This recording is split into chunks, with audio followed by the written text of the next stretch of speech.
Hello friends, இப்போ நம்ம templates எல்லாம் டவுன்லோட் பண்ணி பவர் பாயிண்ட் ஒர்க் பண்ணி முடிச்சிடுறோம். எல்லாமே டெம்ப்ளேட்லேருந்து நம்ம டெக்ஸ்ட் எல்லாம் போட்டு டைப் பண்ணி முடிச்சதுக்கப்புறம் சேவ் பண்ணோம் அப்படின்னா உங்களுக்கு ஒரு ஆப்ஷன் காட்டும், ஒரு எரர் மெசேஜ் தட் இந்த ஃபாண்ட் வந்து உங்கள்கிட்ட இல்லை, ஃபாண்ட் இஸ் நாட் அவைலபிள்.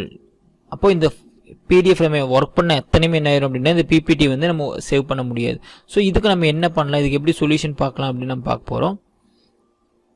இதுக்கு என்ன பண்ணுறீங்க அப்படின்னா உங்களோட ஃபைலில் போயிட்டு ஹோம் போயிருங்க. இங்கே வந்து ரீப்ளேஸ் அப்படின்னு ஒரு ஆப்ஷன் இருக்கும், இந்த ஆப்ஷனை கிளிக் பண்ணுங்கள். ரீப்ளேஸ் ஃபாண்ட்ஸ் அப்படின்னு ஒரு ஆப்ஷன் இருக்கும், அதை கிளிக் பண்ணுங்கள். கிளிக் பண்ணிங்கன்னா அதுவே காட்டும், எந்த ஃபாண்ட் உங்களுக்கு இல்லையோ அந்த ஃபாண்ட் காட்டும். இப்போ இதுதான் நம்மளுக்கு எரர் வந்த ஃபாண்ட். இப்போ நீங்கள் மறுபடியும் உங்களுக்கு காட்டுறேன், கண்ட்ரோல் சேவ் கொடுத்து அப்படின்னா உங்களுக்கு அந்த எரர் ஃபாண்ட் காட்டும். யூனிட்டோ லைட் அப்படிங்கிற ஃபாண்ட் தான் நம்மளுக்கு இல்லை. ஸோ அப்போ என்ன பண்ணுறோம், அந்த ரீப்ளேஸில் போயிட்டு ஜஸ்ட் செலக்ட் பண்ணுங்கள் எந்த ஃபாண்ட் வேணும்னு சொல்லிட்டு. ரீப்ளேஸ் ஃபாண்ட், இங்கே யூனிட்டோ லைட் இதுதான் அந்த ஃபாண்ட் இல்லைன்னு சொல்லுது. இதுக்கு பதிலாக நம்மகிட்ட என்ன ஃபாண்ட் அவைலபிளாக இருக்கோ அந்த ஃபாண்ட் வந்து நம்ம யூஸ் பண்ணிக்கலாம். நான் புக் மார்க் யூஸ் பண்ணுறேன். ஸோ உங்களுக்கு எந்த ஃபாண்ட்டு நீங்கள் டெக்ஸ்ட் ஃபுல்லாக போட்டிருக்கீங்களோ பிபிடியில் நீங்கள் அந்த ஃபாண்ட் வந்து யூஸ் பண்ணிக்கலாம். ஸோ நான் புக் மார்க் ஆன்டிக் யூஸ் பண்ணுறேன். புக் ஆன்டிக் கொடுத்துட்டு ரீப்ளேஸ் கொடுத்துட்றேன். ஸோ இது மாதிரி இந்த இதில் என்னென்ன ஃபாண்ட்ஸ் எல்லாம் இல்லையோ அது எல்லாமே என்ன ஆகும் அப்படின்னா ஆஸ் இட் இஸ் ரீப்ளேஸ் கேட்கும். ஜஸ்ட் நீங்கள் ரீப்ளேஸ் கொடுத்துட்டே இருங்க, தென் க்ளோஸ் கொடுத்துருங்க.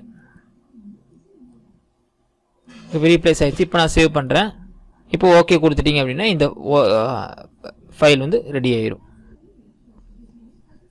ஓகே, எகெயின் இந்த ப்ராப்ளம் ரெசிஸ்டண்டாக இருக்குது அப்படின்னா யூனிட்டோ லைட் அந்த ஸ்பெல்லிங் மட்டும் நீங்கள் எழுதி வச்சுக்கோங்க. உங்களுக்கு எந்த ஃபாண்ட் ப்ராப்ளம் இந்த ஃபாண்டை சேவ் பண்ணி வச்சுக்கோங்க. இப்போது என்ன பண்ணுறேன் அப்படின்னா இந்த ஃபைலில் போய்ட்டு சேவ் as அப்படின்னு கொடுக்குறேன். சேவ் asன்னு கொடுத்துட்டு இந்த ஃபைலை வந்து நீங்கள் ஒரு இடத்துல சேவ் பண்ணுங்கள். சேவ் பண்ணும்போது XML அப்படின்னு ஃபைலில் சேவ் பண்ணுங்கள். சேவ் asல போய்ட்டு XML அப்படின்னு இருக்கும், அந்த ஃபைலை நீங்கள் செலக்ட் பண்ணுங்கள். இப்போ பாருங்கள் பவர் பாயிண்ட் XML ப்ரெசன்டேஷன் இருக்குது, கொடுத்துட்டு நான் டெஸ்க்டாப்லேயே சேவ் பண்ணுறேன். கொடுத்துட்டு சேவ் அப்படின்னு கொடுத்துட்றேன். இந்த ஃபைல் வந்து இப்போ சேவ் ஆயிடுச்சு. அகெயின் பார்த்தீங்கன்னா இந்த ஃபைல் வந்து சேவ் ஆயிடுச்சு XML. இது வந்து என்ன பண்ணணும், ரைட் கிளிக் பண்ணிவிட்டு ஓப்பன் வித் நோட் பேடில் ஓப்பன் பண்ணுங்கள். ஓப்பன் வித் நோட் பேட் அப்படின்னு கொடுங்க. இப்போ இந்த மாதிரி உங்களுக்கு ஃபைல் ஓப்பன் ஆகும். இதில் போயிட்டு எடிட்டில் போயிட்டு ரீப்ளேஸ் அப்படின்னு ஒரு ஆப்ஷன் இருக்கும், அந்த ஆப்ஷனை கிளிக் பண்ணுங்கள். கிளிக் பண்ணிட்டு இந்த இடத்துல வந்து நம்ம எந்த ஃபாண்ட் நமக்கு பிரச்சனை பண்ணுச்சு, யூனிட்டோ லைட் அப்படிங்கிற ஃபாண்ட் தான். ஸோ இந்த ஃபாண்டை கொடுத்துட்டு ஃபைன் கொடுக்குறோம். ஸோ இந்த ஃபாண்டு இருக்குது. இப்போ இதுக்கு பதிலாக என்ன பண்ணலாம் அப்படின்னா நம்ம சிஸ்டத்தில் இருக்கிற ஏதாச்சும் ஒரு ஃபாண்ட் கொடுத்துடலாம். ஏரியல் ஃபாண்ட் கொடுத்துட்டு ரீப்ளேஸ் ஆல் அப்படின்னு கொடுத்துருங்க. இப்போ எல்லாமே ரீப்ளேஸ் ஆகி முடிஞ்சிருக்கும். ஸோ இப்போ மாதிரி செக் பண்ணி பார்ப்போம். இது யூனிட்டோ லைட் இல்லை, எல்லாமே ரீப்ளேஸ் ஆகிடுச்சு. இது என்ன பண்ணிக்கலாம், சேவ் பண்ணிக்கலாம்.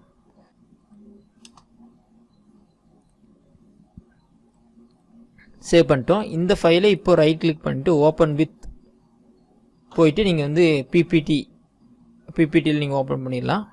ஸோ நான் பிபிடி ஓப்பன் பண்ணி வச்சுருக்கேன். இதில் போய்ட்டு ஓப்பன் கொடுத்துட்றேன் ஆஸ் இட் இஸ். ஓப்பன் போயிட்டு எந்த ஃபைல் ஓப்பன் பண்ணுறேன் அப்படின்னா டெஸ்க்டாப்பில் கடைசியாக அந்த ஃபைல் தான் சேவ் பண்ணேன். ஆல் ஃபைல்ஸ்னு கொடுத்துருங்க, அப்போ தான் உங்களுக்கு ஃபைல் காட்டும். ஏன்னா XML சேவ் பண்ணி வச்சுருந்தோம். இந்த ஃபைல் தான் அது. ஓப்பன் கொடுத்துட்றேன். இப்போ இந்த ஃபைல் வந்து ஓப்பன் ஆயிடுச்சு. இப்போ XML இருக்குது, ஓப்பன் ஆயிடுச்சு. இப்போ நான் இதை என்ன பண்ணேன் அப்படின்னா சேவ் பண்ண அப்படின்னா சேவ் ஆயிடும். ஸோ இந்த ரெண்டு மெத்தடில் நீங்கள் ஏதாச்சும் ஒரு மெத்தடை யூஸ் பண்ணி என்ன பண்ணிடலாம் அப்படின்னா இந்த ஃபாண்ட் எரர் பிபிடியில் வரதை வந்து நீங்கள் ரெக்டிஃபை பண்ணிக்கலாம். ஐ ஹோப் இந்த வீடியோ உங்களுக்கு யூஸ்ஃபுல்லாக இருக்கும்னு நினைக்கிறேன். நீங்கள் ட்ரை பண்ணி பாருங்கள். ஏதாச்சும் டவுட் இருந்தால் கீழே மறக்காமல் கமெண்ட் பண்ணுங்கள். தேங்க்யூ.